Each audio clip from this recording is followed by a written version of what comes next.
Sejam bem-vindas. Para iniciarmos, nós temos um tema que é a busca pela felicidade em algum lugar além do arco-íris. A nossa convidada é a Karen Sbardelotto, 24 anos, vegetariana, está em um relacionamento sério, mora em Ibiza, na Espanha, e há 3 anos não vinha ao Brasil. Fala 5 idiomas e tem buscado o aprendizado a cada dia. E o nosso chá é um chá típico da Jordânia, muito simples, que é o chá preto com folhas de hortelã.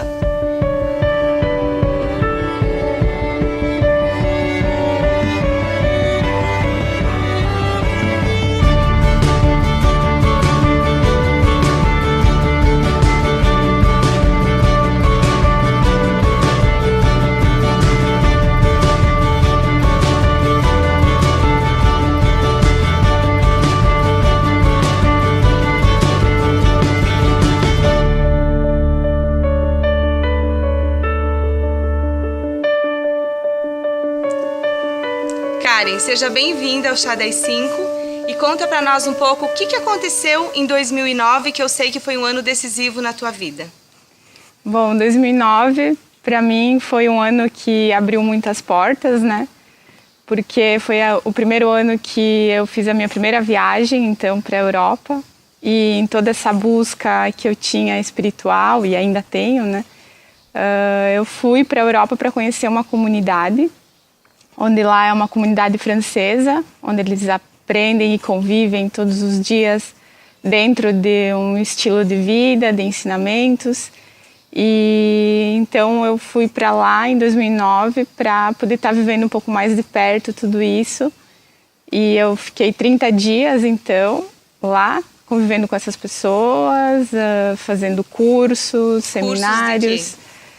Seria mais direcionado, por exemplo, para descoberta interior, meditação. Se hoje você está com 24 anos, você tinha quantos anos na época? 19 anos. 19 anos. Karen, para uma menina, uma adolescente, quase já mulher, praticamente de 19 anos, você sempre foi um pouco diferente, um pouco das meninas do que você convivia.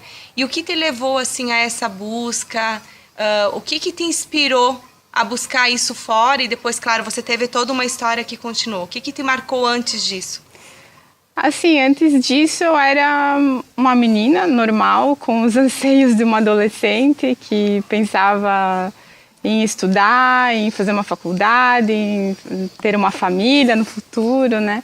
Mas, assim, sempre no meu grupo de amigas, a gente sempre teve algo diferente que hoje, por exemplo, olhando para as meninas da minha idade, naquele tempo de 17, 18 anos, eu não vejo o que nós tínhamos, o que nós vivíamos, né?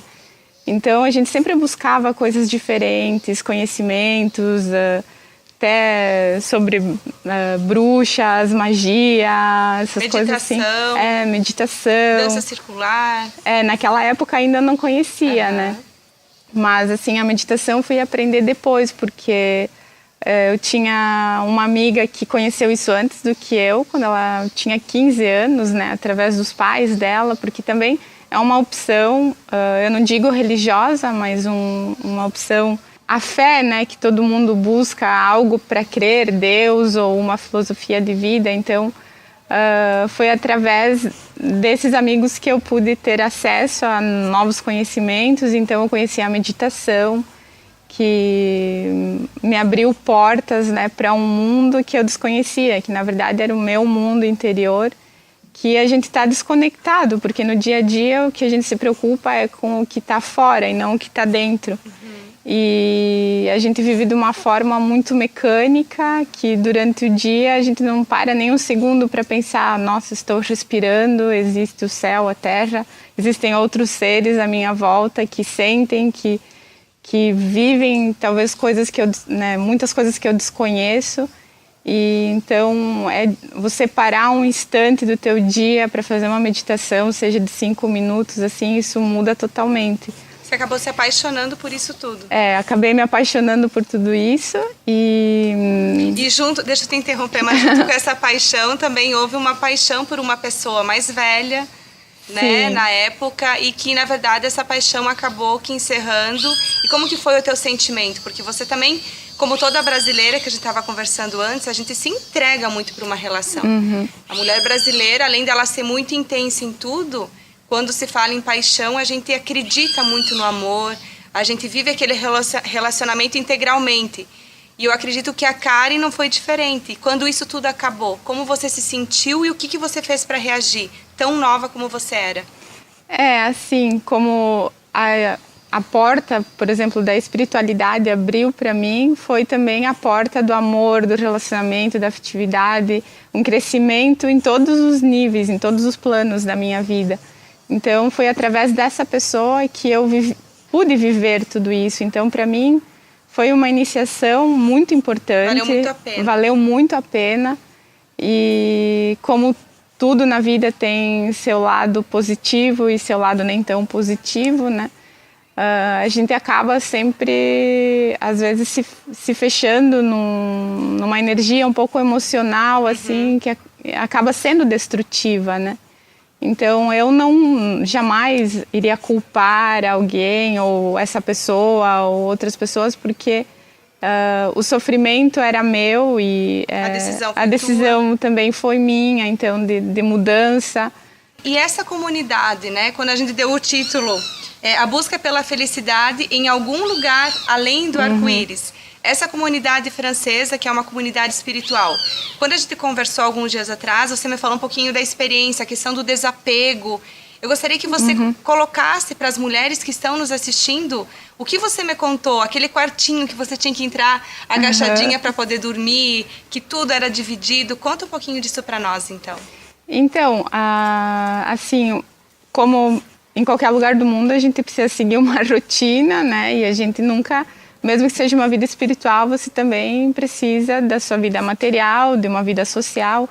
Então, quando eu cheguei lá, eu tinha que encontrar um lugar para ficar, para dormir, para onde eu pudesse fazer minhas necessidades básicas. A reserva né? financeira era quase nada. Era quase nada, era mínima, né? Então, eu tinha para me sustentar naquele lugar lá, pagar o meu aluguel, porque lá você tem que pagar um aluguel, você tem que pagar uma participação, então nada assim é gratuito, né?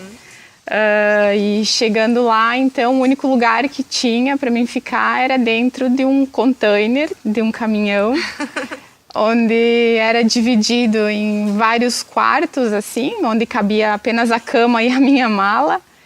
Então, foi um período muito, muito intenso para mim, porque eu compartilhei esse lugar com um menino da Argentina e uma menina da Itália.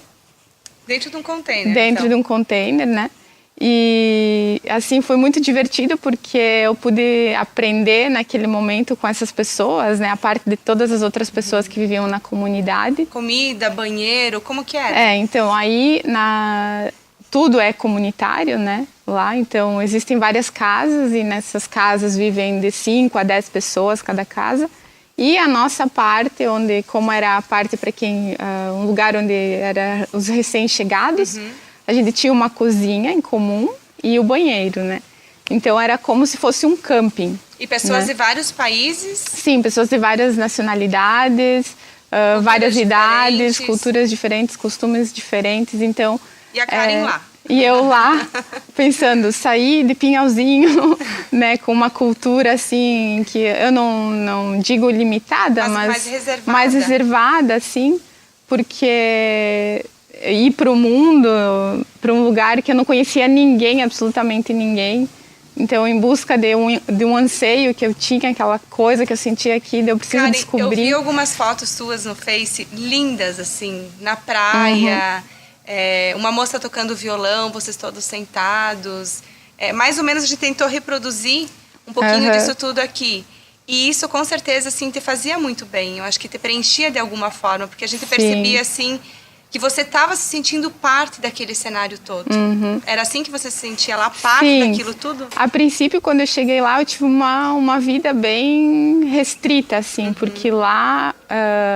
a gente precisava manter uma certa postura e um respeito com relação à comunidade, porque era como se fosse um monastério ou um ashram, onde as pessoas têm aquele tipo de crença, né, e filosofia, e elas vivem aquilo em tempo integral. Então, eu escolhi aquilo por um tempo.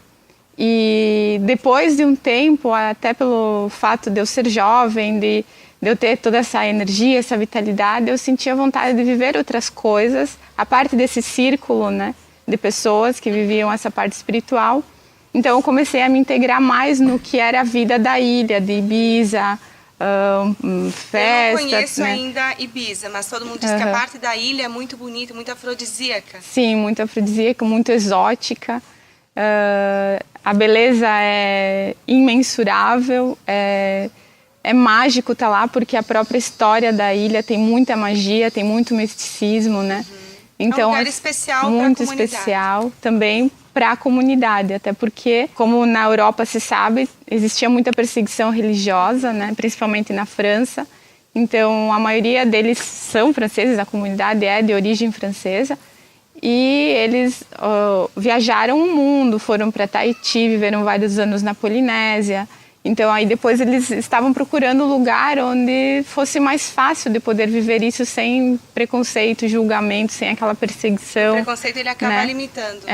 Então, eles acabaram encontrando Ibiza, que Ibiza é conhecido no mundo onde tudo é possível.